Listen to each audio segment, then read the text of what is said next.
Who are 3 dream guests on the podcast?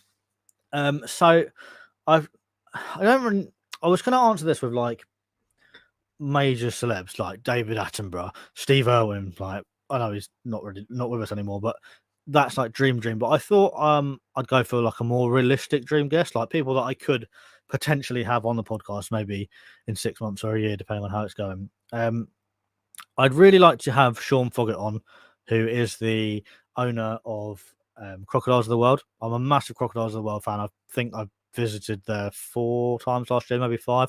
And it's like a 2.5 hour drive each way for me. But I don't care. Like, I love going to Crocodiles of the World. It's my birthday trip. My birthday, I go to Crocodiles of the World.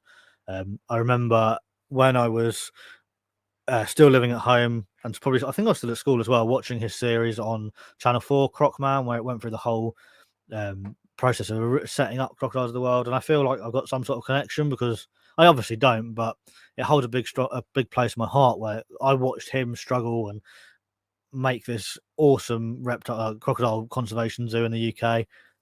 I watched it on the telly, and now I can go and see it as an adult. And I'm like, I can appreciate how much work's gone into it. And I'd love to sit down and have a conversation with him about the day-to-day runnings and like all that sort of stuff. There's so much involved, and obviously they're doing awesome breeding projects now as well. Like, they've bred Galapagos tortoises, and they've got the Tomistoma crocodiles as well. I think they're the only people in the UK that have ever bred them.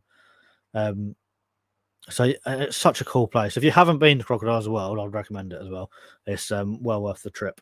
So that's dream guest number 1. Dream guest number 2. I haven't thought about this, but I haven't written this down either. I'm just freestyling now. Dream guest number 2 I'd like to have on is Steve Backshall. Let's face it, Steve Backshall's awesome. He's a good-looking lad as well, and he does some amazing stuff. I have watched every episode of Deadly 60 as a child and again as an adult, and I quite often sit down, maybe on my lunch at work or when I get home, go on iPlayer and chuck on old episodes of Deadly 60. I absolutely love it.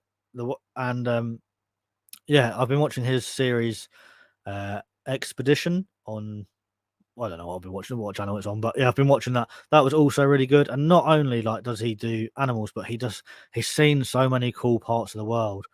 And I'd love to sit down and just have a conversation with him about his life, really. Like, he's done so much cool stuff. Dream guest number 3. It's a difficult one, but I'd like to get the opportunity to sit down with Brian Barczyk. Obviously he isn't very well, and I'm probably never going to get the opportunity to sit down and have a conversation with him. Not necessarily because the illness is not great, but he's on the other side of the world. I'm not really a big name. There's no reason for him to want to come on the podcast. Like, it's not going to help grow his channel. He doesn't need it. But I would love to sit down and just talk to the man that sort of inspired me, not to keep reptiles, but to go like the next step and how to breed them. I think once you start breeding reptiles, there's no going back. Like, it's a whole new experience. Like the pairing them, the feeding, the watching them ovulate, the laying the eggs, the sitting in front of the incubator for days and weeks and months, seeing that little tiny nose pip, like getting the babies to have their first feed, all that sort of stuff. I don't think I'd ever have done it if I hadn't stumbled across snake bites. I'd love to sit down and just sort of rack his brains for however long he'd let me listen. So yeah, my 3 dream guests. What's Paul saying?